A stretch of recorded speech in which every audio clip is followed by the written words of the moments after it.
This is the Fox 5 RebZone Sports Show, presented by RC Willey. Your home, your way. Good evening and welcome inside the RebZone. Kevin Bollinger alongside Running Rebels head coach Marvin Menzies, coming off a perfect 2-0 week. Sounds good to hear.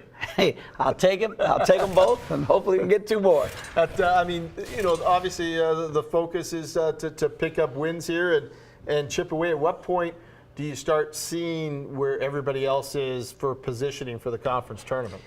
Well, you really it's going to come down to the last week to determine who's going to be slotted where. So the way that things are shaking out. So the whole emphasis is to win, whether it's ugly, whether it's pretty, it's just to win.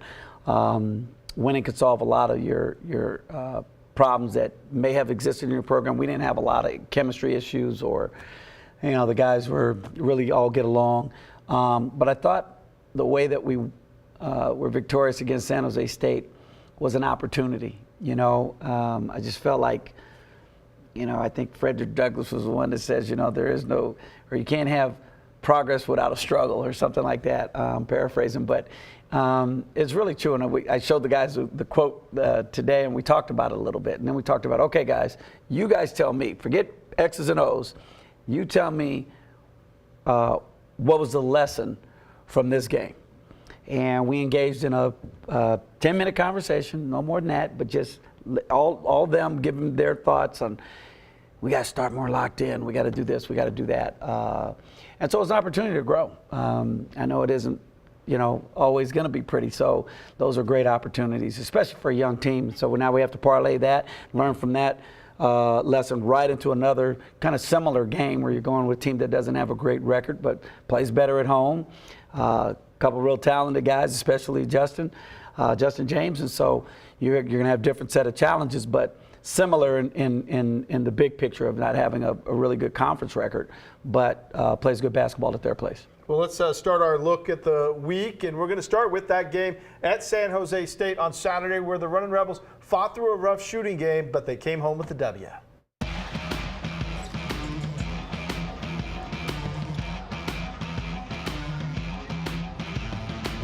A sparse crowd in San Jose that created zero atmosphere, and both teams struggled early. Joel Tombwe was the lone bright spot early as he had a couple of threes to give UNLV an early lead. But the Rebels kept chucking them up and rarely made them to allow San Jose to stay in it. Bray Ivy hit a triple, and Michael Stedman scored down low as the Spartans went in front. Mbake Jong gets an offensive rebound, put back, and the pat for the three-point play with 5:34 left in the half. UNLV, though, would only hit one field goal the rest of the way. This three by Tombwe with 33 to go. San Jose wasn't much better, but they got this alley-oop just before the half to take a 31-28 lead into the locker room. The Rebs pick things up to start the second. Amari Hardy knocked down a three. Noah Robotham gets the steal, and he heads the other way for the lay-in. And Tombwe connected from downtown. Then Bryce Hamilton gets in the lane and feeds Jiang down low. He gets the hoop in the harm, and UNLV had the lead. Jong followed with a hook in the lane, but San Jose would not go away. Off the turnover by Hardy, the Spartans run, and Ivy hits a three on the other end to give San Jose the lead. But UNLV would take over from there. Tombwe hit another triple. Robotham makes a hesitation move to the rim for the bucket, and Hardy provided the dagger with this three to beat the shot clock. Jong added an exclamation point with this rejection as UNLV escapes San Jose 71-64. Mission is to come out of here with the W for the most part. We did that. It wasn't a pretty game, as everybody could see, but I feel like the guys came in, played hard, missed a couple shots. It could have been better defensively, but I feel like we held them to 64 points, and that's good. The coaches just keep on telling us to keep crashing, and Coach Menzies was actually hard on us about it. He just told us if you miss a shot, just go out there and just crash the ball, or you can get a second chance and just run the offense again. All right, so both teams struggled in the first half. You go into the locker room at halftime, and you guys made the adjustments that kind of gave you guys that push. Mm-hmm. What was the main focus that you wanted your guys to do in the second half? Well, we wanted to create a little more ball pressure. We felt like they do turn the ball over, they being San Jose State, when they're pressured. But we didn't want to foul. We wanted to try to get those steals off the ball. So, you know, our shell spots and positioning off the ball were going to be critical, and we had a couple of those turnovers in the early part of the half, and that kind of set the tone for us defensively. Then we got some run-outs and started to get the ball to drop a little bit more than we did the first half, but it was just a tough night offensively, but good looks. I was very pleased after watching the film at our shot selection, and I was pleased with the way we shared the ball. I think we're one of the better teams in conference in assist-to-turnover ratio and passing the ball. The way that we are playing as a team, I'm very optimistic about. They were giving you guys a three-point shot, especially in the first half, but ended up being 4 of 20. And you were moving the ball around the perimeter. Would you have liked to see more inside touches and at least go inside out a little bit more than we saw in the first half? Well, typically that's the case. However, the three-point shots that we did take, whether it came from the interior back out to them or whether it came on a skip pass or one pass away as an extra pass, they were wide open shots. So that's what we want to take. We want to take high-quality shots. And so whether it's the interior or not, I don't think it matters much. I think the most important thing is that you're ready to shoot the ball. And you establish your shot line, you get it to your mechanics, and you get a game pace shot up. And sometimes those will go in and sometimes they won't. Every team's going to have a rough shooting night. It's going to happen 2 or 3 times, maybe even more throughout a season. But finding different ways to win a ball game, I think that's a big takeaway for this young team.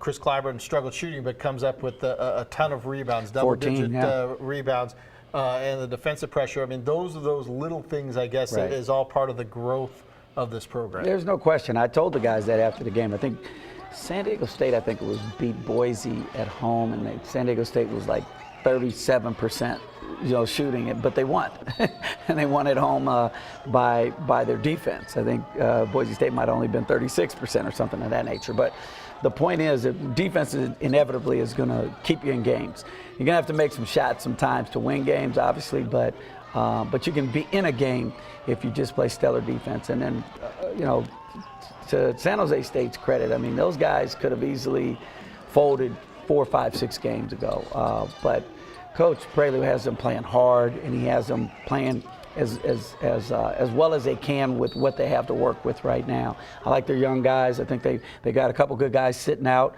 and I think they're going to grow the program. I think that he'll do a good job with them going forward as well. Is keeping them together and having them play that hard and play passion. I mean, they went into the halftime, with balance and energy and pop, and so you never want to see anybody just do bad. And I was happy to see that he's at least heading them still in the right direction, even though the record doesn't indicate it. Well, let's go to Tuesday night, where the Runnin' Rebels look to even the score with Air Force as they ran with Thomas and Mack.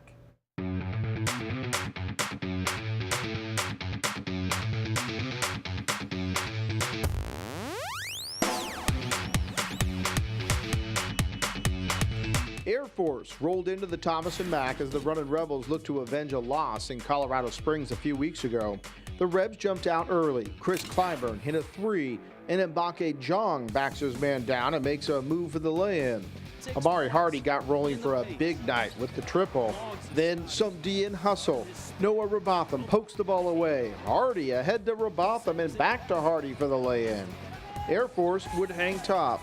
Ryan Swan banks in a running one-hander plus the hack for a 3-point play to give the Falcons the lead. The Rebs with a little fight back. Robotham feeds Jonathan Tchamwa Tchatchoua and he throws it down.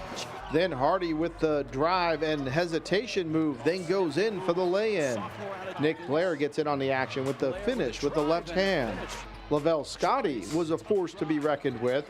Just before the half, the great pass from Chris Joyce, and Scotty slams it home as the Falcons took a 40-36 lead into the locker room. Hardy hit a couple of threes to get UNLV jump-started in the second half. Scotty was relentless, and the Rebels' defense helped as it breaks down to give up another dunk. Then the turnover, which leads to transition, and Caleb Morris takes it coast to coast. Back comes UNLV. Clyburn drives to the rim for the lay-in. Blair gets an offensive rebound and put back, and Hardy hits the runner. He gets the hoop in the arm. When Hardy drives to the rim for this layup, the Rebel lead was 7 with just over 3 minutes to go. Back comes Air Force. Joyce hit a wide open three. And when A.J. Walker drained this triple, the Falcons had a 72-71 lead with a minute left. UNLV, though, would hit 6 free throws in the final 29.2 seconds of the game. And Air Force takes a wild shot that won't go as the Runnin' Rebels get in the win column 77-72.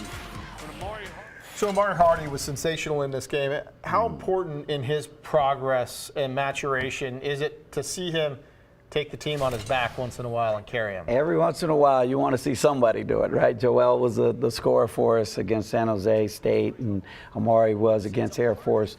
When we collectively can get 2-3 guys doing it, we're going to be pretty good. We'll be a tough out. But Amari, I tell you, he's come a long way in a short amount of time. And I think his best basketball is in front of him, and I think he's going to do a fantastic job at finishing out his career here.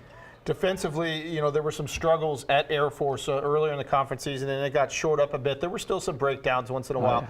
Having Mbake Jong this time, who you didn't have in Colorado Springs, really impacted and clogged some things up. Yeah, it made Air Force alter some shots. I don't know how many blocks he had, but they were definitely aware of his length and his presence, where they didn't have that dynamic up in at the Air Force game there. So it was just one of those added pieces that we got back, and thankfully he's probably 95% almost from a health standpoint as far as his being able to cut and do some things.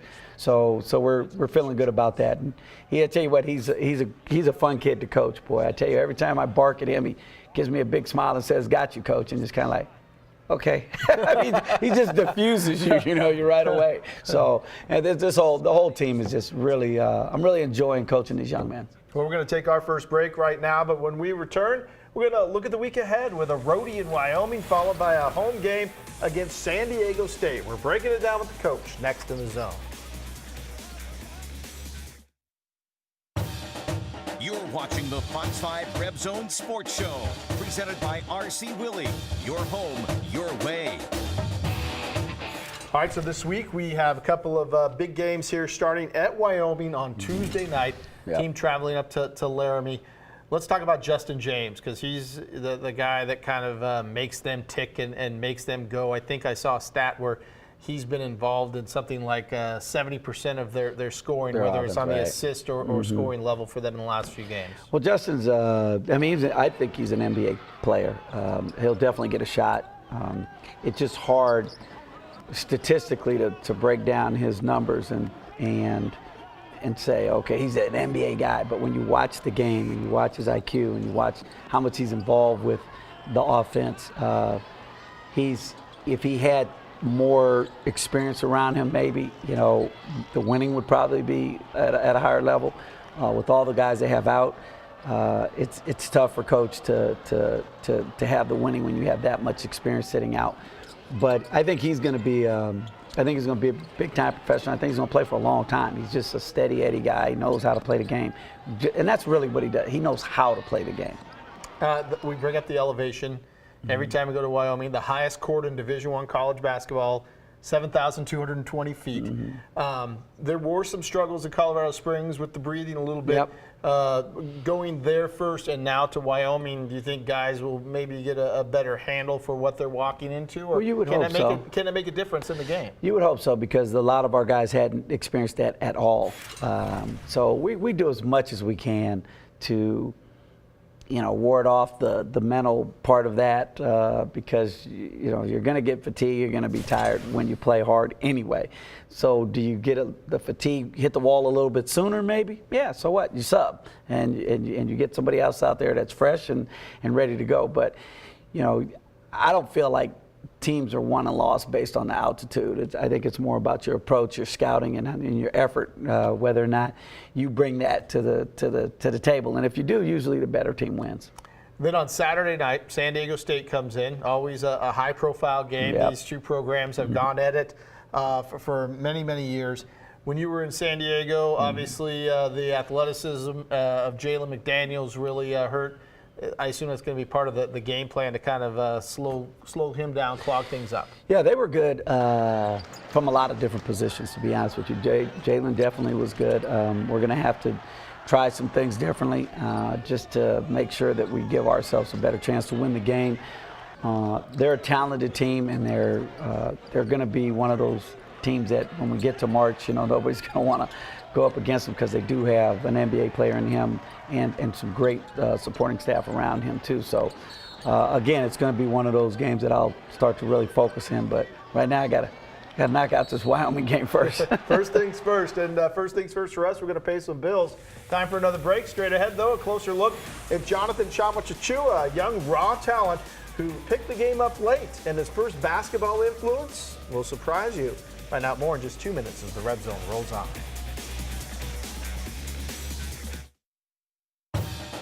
You're watching the Fox 5 RebZone Sports Show, presented by RC Willie.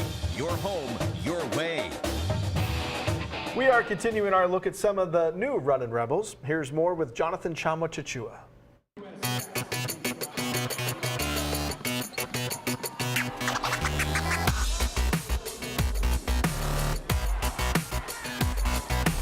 Jonathan Tchamwa Tchatchoua, hard to say, harder to spell, but not hard to see why Marvin Menzies wanted him to play at UNLV. The 6'8" forward is from Cameroon, but played high school ball the last 2 years in Australia. It didn't take long for him to realize that hoops is a little different over in the States. If I compare the game in Australia and the United States, it's really different. Like, we're going a lot faster here. We're using less ball screen, and yeah, it's much more different from Australia to the United States. We hear the word speed a lot from the international players, and it's been a focus for Tchamwa Tchatchoua as he begins to see an increase in minutes. Coach been telling me that good players know how to just slow down the game. I'm still learning how to do it on offense because I'm really energetic on defense, but I'm going at the same pace on offense. I should just slow down, take my time, read the post. It's something I still need to work on. Tchamwa Tchatchoua speaks French fluently as his native language, but actually speaks 5 different languages: French, English, German, and 2 tongues. He grew up loving soccer and didn't get exposed to basketball until he was 15. The first basketball influence in his life? Not LeBron, not Steph, it was YouTube. When I started about playing basketball, I just had a coach around me. So my brother and I were just watching some YouTube clips, how to handle the ball, how to make a layup and things. That launched a basketball journey from Cameroon to Australia to right here in Las Vegas. Since arriving in town, JTT says he's become a big fan of IHOP. Pancakes and waffles have become a go-to meal. Most important, he's found a close-knit group that's given him a family. The way we're building a family here, you just get closer to people. You got someone who got your back every single time from day one. It's really good. You just feel like you get a second family here.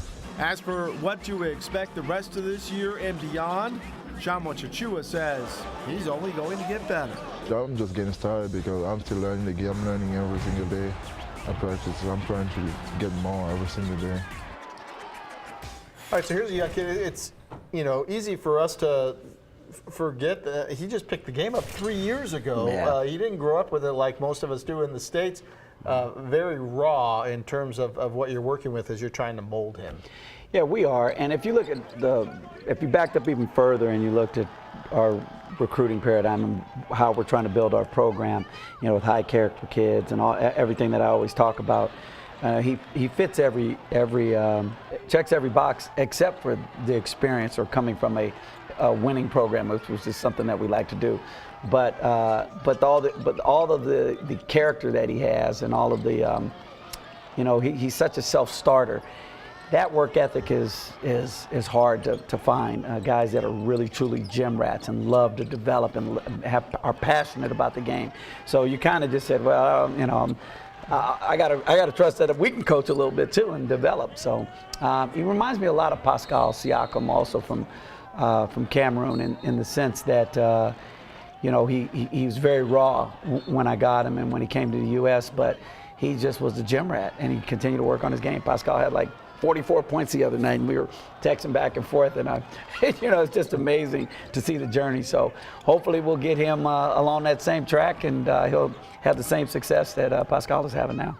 When he plays defense kind of in the conferences, when we've seen it kind of maybe get confused a little bit, and that's just something that comes with the education of the game? Yeah. It's, if you were to watch him play at an AAU game and he gets a couple dunks, you go, oh man, this guy's really athletic. But then you watch him miss assignments on ball screens or not get to the midline or do certain things. You go, that kid doesn't know how to play. Well, you have to dig deeper. You have to go, okay, well, why not? How long has he been playing? What's his character? Does he get in the gym? What's his fiber? What are his parents like? You know what I mean? You have to dig into the person's whole person to determine whether you think he's a good fit for your program. And we did that, and thank God we got him. I mean, he had some good schools on him. One final break for us. We're coming back with the Running Rebel Plays of the Week right after this. You're watching the Fox 5 RebZone Sports Show, presented by RC Willey. Your home, your way. It is off to Laramie for us. Coach, good luck on Tuesday night against the Cowboys. Yeah. Getting cold already. We're getting the winter clothing ready, and we hope to see you with Thomas and Mack on Saturday night for San Diego State. Thanks for joining us on the RebZone. We leave you with the Running Rebel Plays of the Week. Good night.